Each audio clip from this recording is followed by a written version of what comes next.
Okay, so 5.5 is all about double angle identities. These are ones that will have like 2a or 2 times something inside of the trigonometric function itself. And there's a couple different versions of them, and I've listed them all out on your paper. And really what we have is we have 3 different versions of the cosine of a double angle, then we have sine of a double angle, and tangent of a double angle. The reason why we have 3 different versions of the cosine of a double angle is because if you look at the cosine of a double angle, it's cosine squared A minus sine squared A. Well, those cosine squareds and sine squareds, we can think back to our Pythagorean identities and we can make some substitutions, which is how we get these other ones over here to the side. So it's not necessarily that they are completely different cosine of a double angle identities. It's just that they're slightly altered because we've included the Pythagorean identity inside of them. So I tried to list those there as well for you.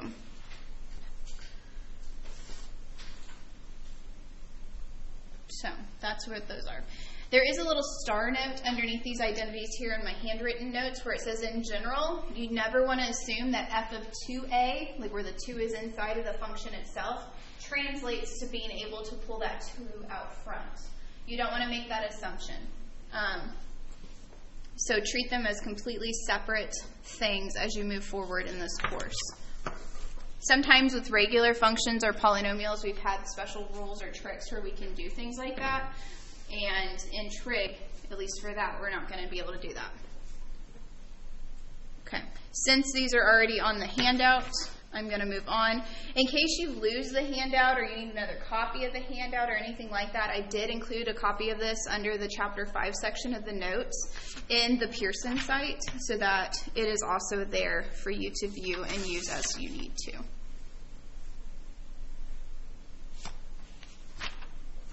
So let's see what some of these problems are going to look like when we use our double angle identities. For this first example, it says given cosine theta is 3/5 and sine theta is less than 0. We need to find, and we're actually going to find sine of 2 theta, cosine of 2 theta, and tangent of 2 theta, but we're going to take it step by step. So in order to find sine of 2 theta, the first thing we have to find is sine of theta. That's kind of the first thing we're going to look for. Okay? So in order to find that information, we're going to end up using one of our identities. But we're not going to use a double angle identity to get started with because we don't know what sine of 2 theta is. That's what we're trying to get to. So we need to play around with something that'll give us sine. Well, the only information we know for sure is our cosine. Yeah? We don't know anything else. We know our cosine is 3/5 and we know sine has to be less than 0. So for these problems, or for this one specifically, I recommend using your Pythagorean identity because your Pythagorean identity is sine squared theta plus cosine squared theta equals 1. So if we know cosine, the only thing that we would be left with finding is our sine.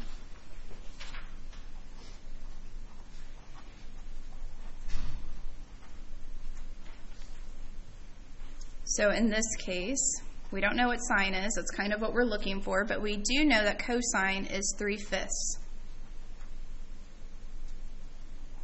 Do some algebra where we square that 3/5. Whoops, that's a plus, which is 9/25. We're going to subtract that 9/25 over to the other side. 1 take away 9/25 is 16/25.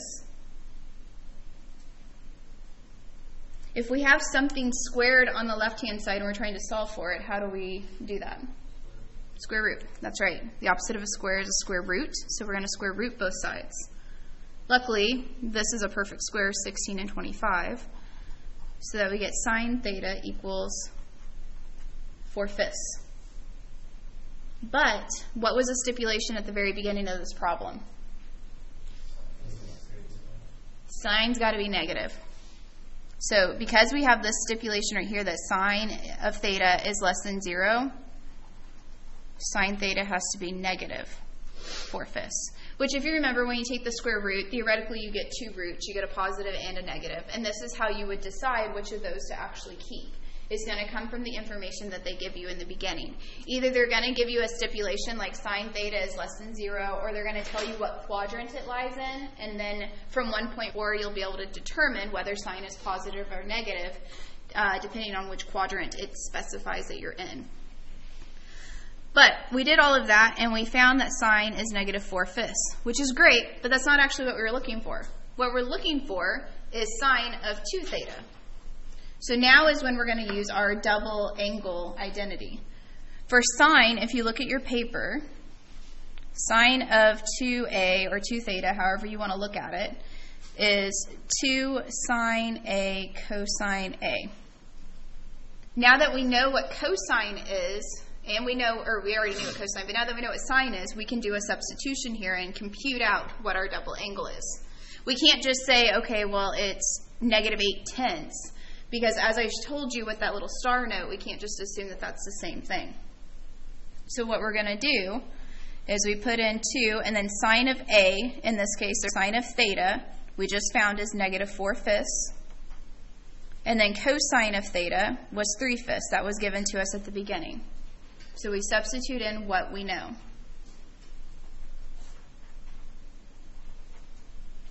12/25.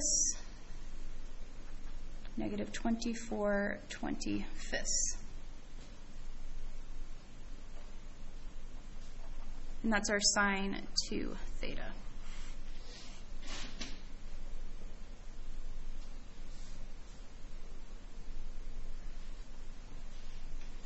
So sometimes when they give you information, you're not going to have enough information to just use one of the identities, like the double angle identity. We didn't have enough information to use the double angle identity because this double angle identity for sine included sine of our theta, but we didn't know what it was. So we had to figure that out first before we could apply our double angle theorem, or our double angle identity. So sometimes you have to do that. Other times you're going to have all the information you need straight out of the gate and you can just do plugging and the chugging. We just didn't have that for this first one. But for our second one, when we are finding cosine of 2 theta, let's look at our cosine of our double angles. We have a couple different versions of them. We have cosine squared of our angle minus sine squared of our angle. We have 1 minus 2 sine squared of our angle, or 2 cosine squared a minus 1. So you can use any of those that you want at this point because we did find what sine was. But what I'm always going to recommend that you do as much as possible is don't use identities that require information you got on a previous problem, if there's another alternative. Sometimes you don't have another alternative. But in this case, we do have a cosine of a double angle that has nothing to do with sine. And I would really recommend using this. And the reason for that is because then you don't have to worry that maybe you made a computational error in part A. If by some chance you wrote that sine theta was 4/5 instead of negative 4/5, then you use that here in one of these other forms, you're going to get it wrong, and then it messes up this problem as well. So I like to remove as much error as I possibly can. And so I'm going to use the 2 cosine squared theta minus 1 identity. Now, you could use one of the other two, and you're going to get the same answer. I'm not telling you that that's wrong.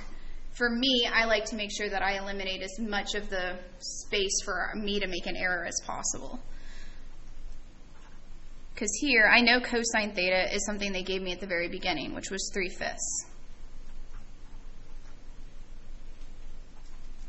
3/5 squared is 9/25. 2 times 9/25 is 18/25. And then you subtract the 1, and you get negative 7/25 is cosine 2 theta. Maybe that went off the screen. Sorry, guys. There you go.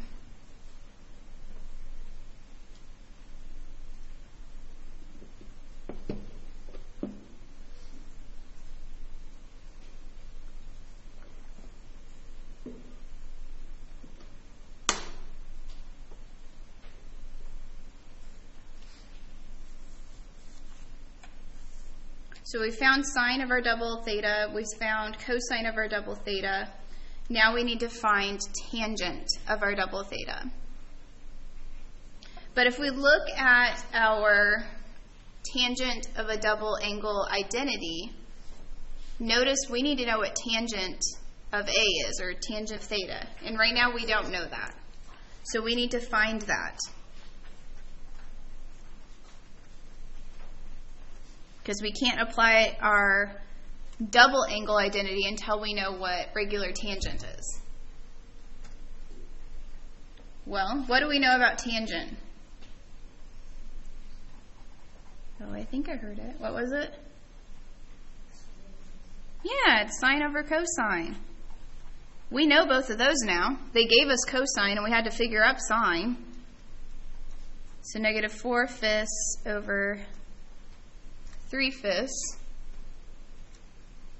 which is negative 4/5 times 5/3, which is negative 4/3.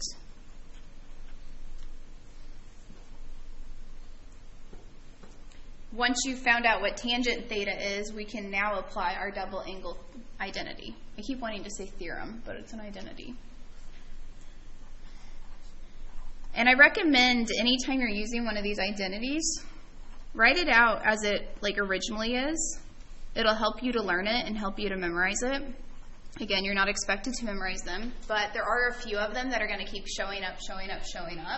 And so if you do memorize a handful of them, it will speed up the process in the long run. So tangent of the double theta equals 2 times tangent theta. Well, we just found out that tangent theta is negative 4/3 all over 1 minus tangent squared theta. So that would be negative 4/3 squared.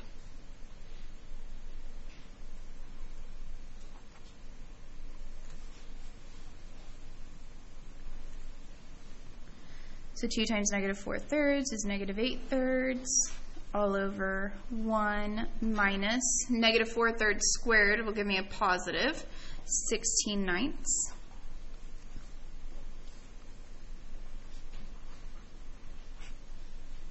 1 minus 16/9 will give me a negative 7/9.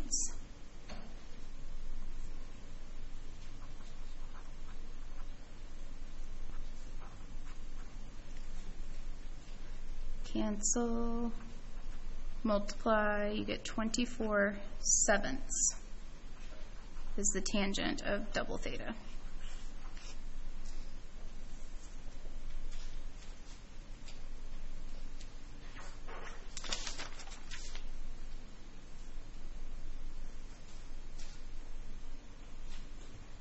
So for each one of these, we did use our double theta identities, our double angle identities, but we had to find, at least for parts A and C, we had to find something else first. For part A, we used our Pythagorean identity.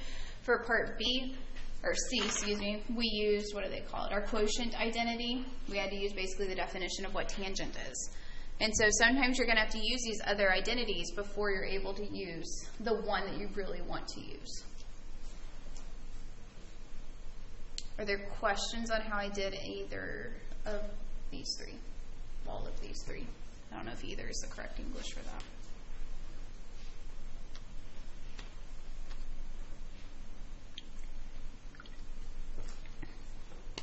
Okay. We're going to do another one that's similar, but a little bit different.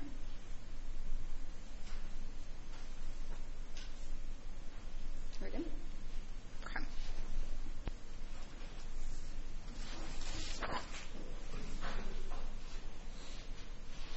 We're going to find all 6 of the trig functions of theta if we know that cosine of double theta is 4/5, and we know that theta lies between 90 degrees and 180 degrees.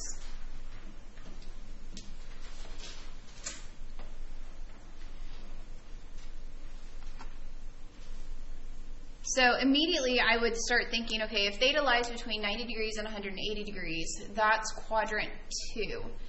And so I could go and reference my notes for quadrant 2 to make sure that when I'm getting these different trigonometric functions that I'm getting the correct signs on them. because in 1.4 we had our nice table where I laid out what each of our trigonometric functions are in terms of their signs. And in quadrant 2, sine is positive, which means cosecant is positive, cosine is negative, so secant is negative, and then tangent and cotangent are also negative. And like, you don't have to note that necessarily at the beginning, because hopefully through our algebra and our trig, we're going to get that. But I like to note it so that when I'm getting these answers, I can make sure that I'm getting the correct signs as well. Now, here's what we know. We know that theta lives in quadrant 2. We know that cosine of double theta is 4/5. That's all great information. So how are we going to start this? Well, let's start with one of our double angle theorem or identities. Cosine 2 theta equals 4/5. We need to find all of our trigonometric functions. So if I'm looking at my double angles, I don't know what cosine is of theta, so I'm not going to use the first double angle or my last double angle, so that kind of eliminates it to where I'm going to have to use cosine of 2 theta equals 1 minus sine squared theta. Like, I kind of have to use this one because it's the only one that I can get to. I mean, I guess I could similarly do it with cosine, but I did it with sine. I found sine first, so that's what we're going to do. So we do know what cosine of double theta is because they give us that. It's 4/5. So now we're going to work this like an algebra problem and solve so that we can figure out what sine is. If I subtract that 1 over, that'll give me a negative 1/5 equals negative sine 2 theta. Hold on. Am I missing a 2? Yeah, come on, you guys. You can speak up and tell me. I'm missing a 2. Okay, so we don't want that negative 2 out front, so I would divide both sides by negative 2, or multiply both sides by negative 1/2, however you want to look at it, which will give me 1/10 equals sine squared theta. If I'm trying to find sine theta, I'm going to square root both sides. And then because I know I'm in quadrant 2, I know sine's going to be positive, so I can go ahead and just keep my positive. But this is going to give me 1 over the square root of 10, which I can't leave. I have to rationalize that denominator. That's a 1. I put a point, not a negative. To rationalize the denominator, you multiply the top and the bottom by radical 10, so that you get radical 10 over 10 equals sine theta. Is that on the screen? Kind of.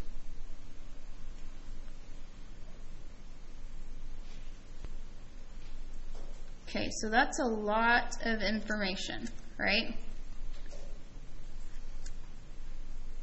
But it's some good information.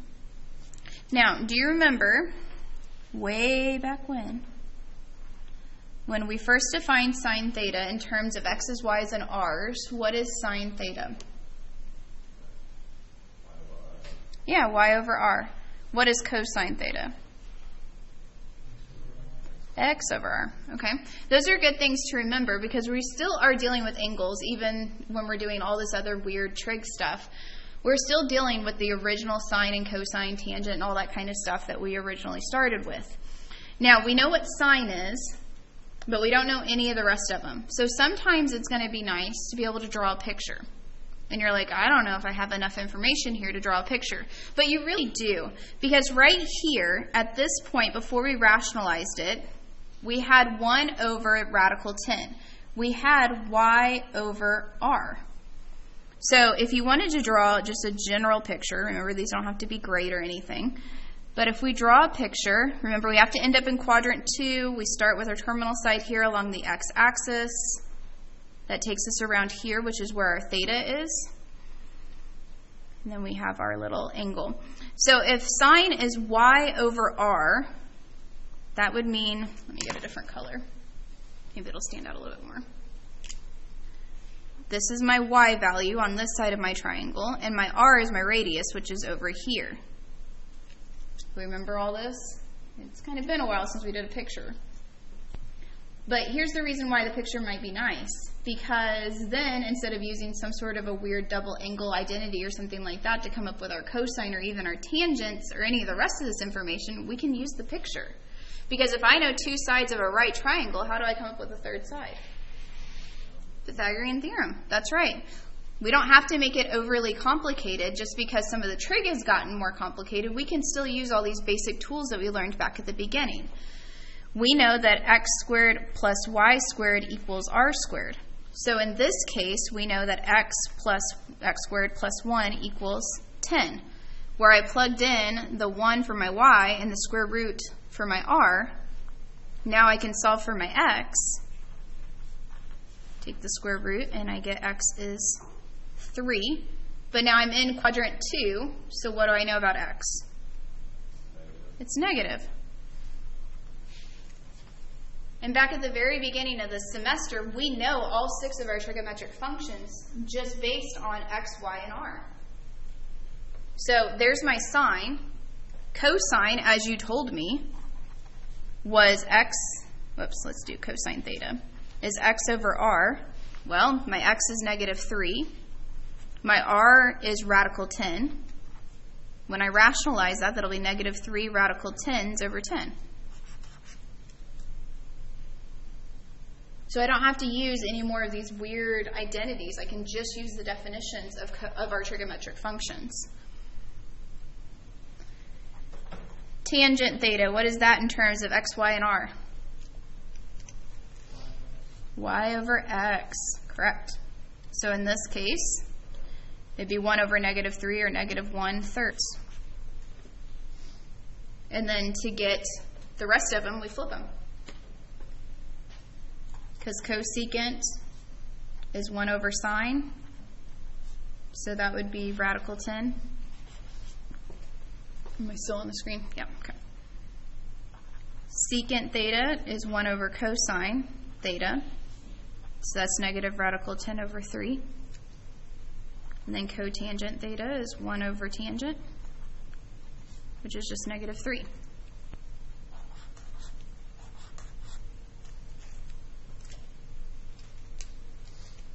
So sometimes still drawing the graphs like we did back in chapters 1 and 2 are still very helpful. They help us get the information a lot quicker than doing all these other things that we have to do. So just because we're now in chapter 5, please don't neglect the information you learned in chapters 1 and 2 and all the previous chapters, because they're still going to come back and they're still going to be very useful. Because computing this with the Pythagorean theorem and then just using our x, y's, and r's is a lot easier than trying to use a whole bunch of double angles or Pythagorean angles and all that kind of stuff to come up with this information.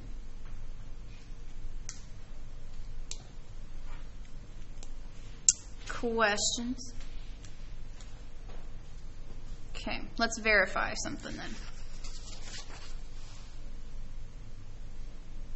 Remember, with our verify problems, there's usually one side that's simpler than the other. Sometimes there's not. Sometimes you have to play around with both sides and get to that common middle ground in the where they both equal something. So for here we have cotangent of x sine double x equals 1 plus cosine double x. I'd say they're both kind of difficult, but if I was picking a side, I would probably pick the left. And I'd probably work around with this one just because they're being multiplied together. And so remember that there's actually a lot of different ways you can go about these verify problems. There's not going to be it's my way or the highway. It's going to be, can you use the identities that you are given to get from one side of the equation to the other? And as long as you do that, you could use a whole bunch of different identities. The first thing that I would notice is that I have a cotangent and I have a sine of a double angle. So over here to the side, I'm just going to note that cotangent of x is the same thing as cosine x over sine x. And I know my double angle for sine is 2 sine x cosine x. Like, those are things I would just kind of start thinking about, because if those two things are being multiplied together, if I change them into just cosines and sines, I bet you some stuff's going to start falling out. Because remember, that was one of our helpful hints, is that if we don't know what to do, let's get everything in terms of sine and cosine, and let's see what happens with it. So that's what I'm going to do here. I don't know where I'm at. There I am. So cotangent of x is the same thing as cosine x over sine x, and that's being multiplied by our sine of double x. Well, sine of double x is right here. That's 2 sine x cosine x. So if I multiply a fraction by anything, remember you multiply straight across the top and straight across the bottom. So what do you notice the top and the bottom have in common? Yeah, they both have a sine x that we can cancel out, which means we're going to have 2 cosine squared x. We're like, okay, 2 cosine squared x. That does not look like 1 plus cosine 2x. Or does it? Do we have an identity that would help us get there? Which one? Yeah, it's one of our double angles right here, to where we have this information. 2 cosine squared. I mean, we'd have to move it around a little bit, because what we have right now is we have 2 cosine minus 1 equals the cosine 2a, but if we added that 1 over to the other side, notice we'd get exactly what's over here. So if I move that 1 over, then I'm saying 2 cosine squared of x is the same thing as cosine 2x, and then we'd say plus 1, which we can stick out front, because it's nicer to have it out front than on the end. We got from the left side to the right side, and we're done. On your test, I have 5 verify problems. The test isn't very long. It's not worth all your tests are worth the same amount of points because I weight them. But in general terms, it's not worth a ton of points. It's like 36 points or something like that. But again, I weight it, so it's going to be worth the same amount as all your other tests.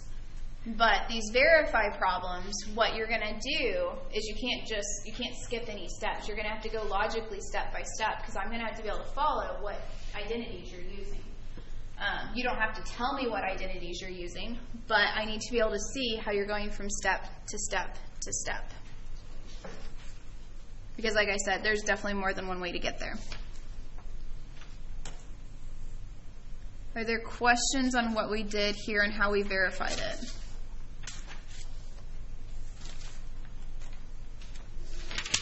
Okay. That was our one verify problem for the day. You're done with verifying. Now we're going to simplify.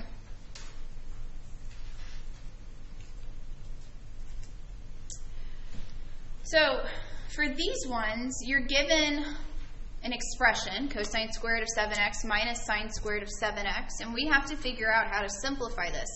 When we simplify, what they're wanting you to do is they're wanting you to condense it down to one trigonometric function, so like just a sine, a cosine, or something like that, or they're wanting you to actually get a number, like you'll get an actual solution out of it.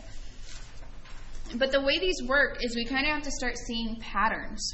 We have to start being able to identify what's going on. And so we have to think about, does this kind of look like any of our identities that we've encountered? And hint, hint, since we're in double angle identities, does this look like any of our double angle identities? Yeah, it does. This kind of looks like, let me write over here, this kind of looks like cosine 2x equals cosine squared x minus sine squared x. Right? They're very similar. The only thing that's different is that it's a 7x inside instead of just a regular old x. And that's totally okay, because this x that's in here just tells us what we're going to put out here. So if I have 7x in here, that's saying the same thing as cosine 2 of 7x instead of regular x, which means this is the same thing as cosine of 14x. And that's it. There's nothing else that we need to do, because what we've done is we've taken these two different trigonometric functions and we've combined them together into one. We can't find what cosine 14x is because we don't know what x is, but we were able to condense it and we were able to simplify it. And so when you're looking at the original, we have to be able to identify that that does look like one of our original identities that we are playing around with. The biggest hint, at least in terms of your homework and your quizzes, is whatever section you're in, those are probably the identities I would start with. Okay, so if we're thinking about that, let's look at B. We have sine 15 degrees, cosine 15 degrees. What is that kind of similar to? Yeah, that looks a lot like our sine of 2a. I'll go with that. It's a little different because sine of 2a equals 2 sine a cosine a. So this one's a little bit different because we don't have that 2 out in front, right? So let's get the sine a cosine a part, which is what we have over here. Let's get it by itself in our identity. We would do that by multiplying both sides by a half. So half sine 2a would equal our sine a cosine a. So now we have sine a cosine a equals this stuff. Well, what would be our a if this is our original? Yeah, our a is 15 degrees. So I'm going to use this, but instead of a, I'm going to have 15 degrees. I have 1/2 sine of 2 times 15 degrees. Since it did give it to me in degrees, I don't have to just stop. I can keep simplifying because we can actually compute this one. 1/2 sine of 30 degrees. So what would sine of 30 be? 1/2. So we actually get a number of 1/4. So if they give you degrees or they give you radians, those are ones where you can actually compute a number at the end.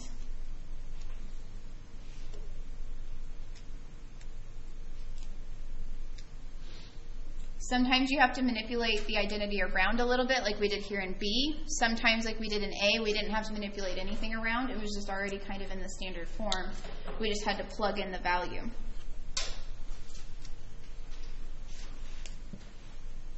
Questions on how we simplify?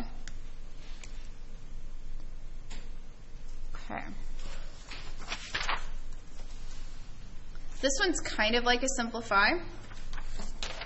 We're going to write sine of 3x in terms of just sine of x. So if we have anything besides sine of x, then we need to keep going. So we haven't really played around with sine of 3x or any trigonometric function of 3 times anything. But just like with algebra, sine of 3x is the same thing as what, do you think?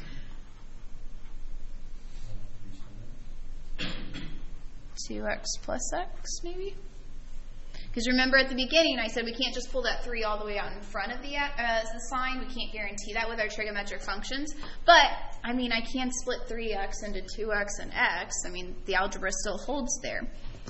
And then, if you remember from Monday, we did sine of sums and differences on Monday, which is on the front part of your handout. So if you flip over, we have the sine of a sum and sine of a difference. By splitting this, we now have sine of a sum going on. So we're going to use that. Sine of a sum. That means that if you're looking at your sine of a sum, you have an a and a b. So a will be 2x and b will be x. So this is the same thing as sine of a, which is 2x, cosine of b, which is x, plus cosine of a, which is 2x, sine of b, which is regular x.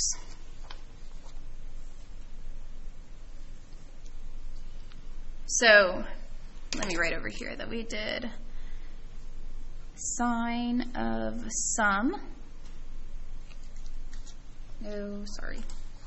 There you go. Sine of the sum. And now we've got this nice big long conglomeration. And I still have cosines in there, and I have sines of double things in there. So notice right here and right here, these are double angles. So we probably need to use some of our double angle identities in order to get rid of that stuff. Double angles. Well, sine of a double angle is 2 sine x cosine x. And I'm going to leave it in parentheses just so you can see where I'm going, like where I got it from. Then we have the original cosine x that was left over. And then we have a couple different ways we could go with our cosine identity, just because we have multiple ones. I went with the first one, where I used cosine squared a and sine squared a, or I guess in this case it'll be x. So cosine squared x minus sine squared x times our sine x. Some of these things, when you're verifying them or rewriting them in different forms, are going to get kind of long. Just go ahead and warn you that. All right, let's do some algebra. Let's do some distributing. We have 2 sine x cosine squared x up there. And then we distribute here, and we get cosine squared x sine x minus sine to the third x.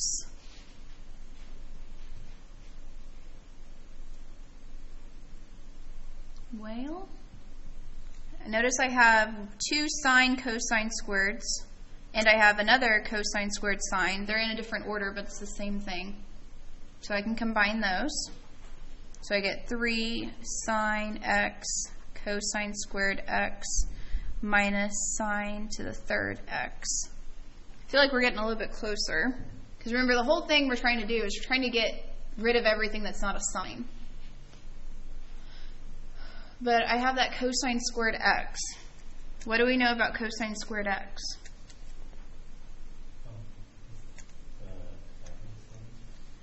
Yeah, we can use our Pythagorean identity. Over here on the side, we know that cosine squared x is the same thing as 1 minus sine squared x, which will help us get rid of our cosine squared and leave us with just a bunch of sines. So I'm going to substitute that in. Where I have 1 minus sine squared x minus sine to the third x. Then I'm going to do some regular old algebra where I distribute that 3 sine x inside the parentheses. So I get 3 sine, whoops, there's an x there, x minus 3 sine to the third x minus sine to the third. I have some like terms I can combine right here.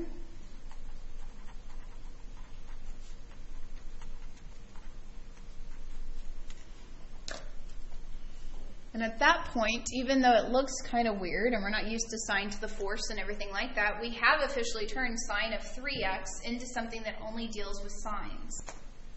We have 3 sines minus 4 sines to the fourth x. And we would be done at this point. Yes, thank you. I even looked down at my paper as I said it, and I'm like, that's not right. Thank you. Sine to the third. Since I changed the 4 out front, I changed this, the exponent, which is obviously wrong. Don't do that. So if you have a problem that wants you to do something like that, these are kind of the steps that you take. You have to look for all the different types of identities that you can use to manipulate the problem around. And just like before, you may go a completely different direction with it, and that's okay. Okay? All right. In my notes, I now list out these product to sum identities, which are the next on your paper. We have product to sum, and we have sum to product. There's 8 of them, and that's where I would list them out in my notes. Obviously, you don't have to list them because you have them on the typed one. But that's what we're going to use in order to write this as a sum or difference of two functions. We have 4 cosine of 75 degrees sine 25 degrees. And it says write this as a sum or difference of two functions. And originally, without any of our identities, we can't do that because it's kind of a weird, sorry, I'm trying to shift it up. There. But notice what we are doing here is we're going from one product. You're going from one thing that's being multiplied together. Everything in this is being multiplied. The 4 is multiplying the cosine, which is multiplying the sine. So you're going from a product into a sum or a difference. And so what we're going to do is we're going to look at our product to sum identities, and we're going to say, okay, which one works? Which one looks like what we have? Well, we have a cosine times a sine. So let's look at our product to sum. We have cosine, cosine, sine, sine, sine times cosine, and then cosine times sine. So since we are doing cosine times sine, we're going to use this bottom one right here. Cosine A times sine B equals all of this stuff right here. Okay? That's what we're going to use. And notice we have an A and a B. So in this case, 75 is our A and 25 is our B. Now you may be looking at that and saying, well, wait a second. There's no number out in front of our identity. And you'd be correct. So what we have to do is we're going to have to stick a 4 outside of our identity and then simplify it as we work through the problem.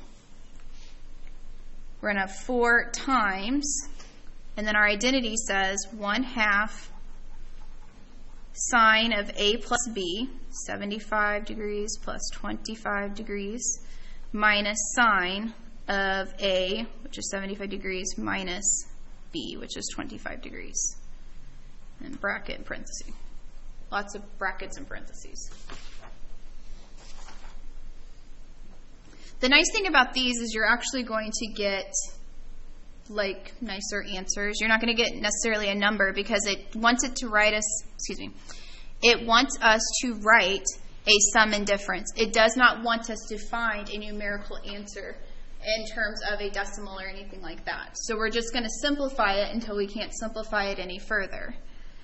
1/2 times 4 is the same thing as 2. 75 and 25 is 100. Sine of 75 minus 25 is 50. Whoops, that's a sign in there.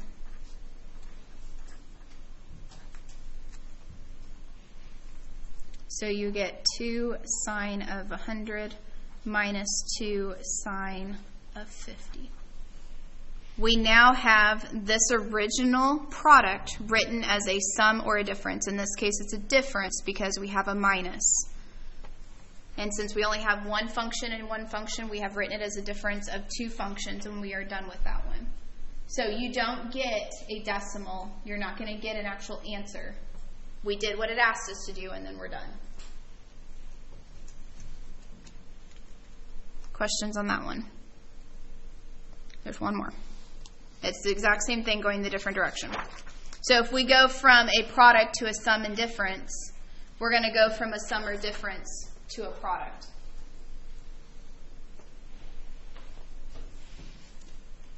It says write sine of 2 theta minus sine of 4 theta is the product of two functions. And so this is our sum to product identities. And I know that's crooked. Sum to product identities, right there. So we have to look for the one that matches. We have sine minus sine. Sine minus sine is going to be the second one on our list. Our A would be 2 theta, and our B would be 4 theta. So I'm going to use this identity to where I have 2 cosine, and then I have A plus B. So that would be 2 theta plus 4 theta all over 2 times sine of A minus B. 2 theta minus 4 theta all over 2. And now I'm going to simplify. 2 cosine, that would be 6 theta divided by 2, which is 3 theta. And then I have sine, I would have 2 theta minus 4 theta, that's a negative 2 theta, divided by 2 is a negative theta.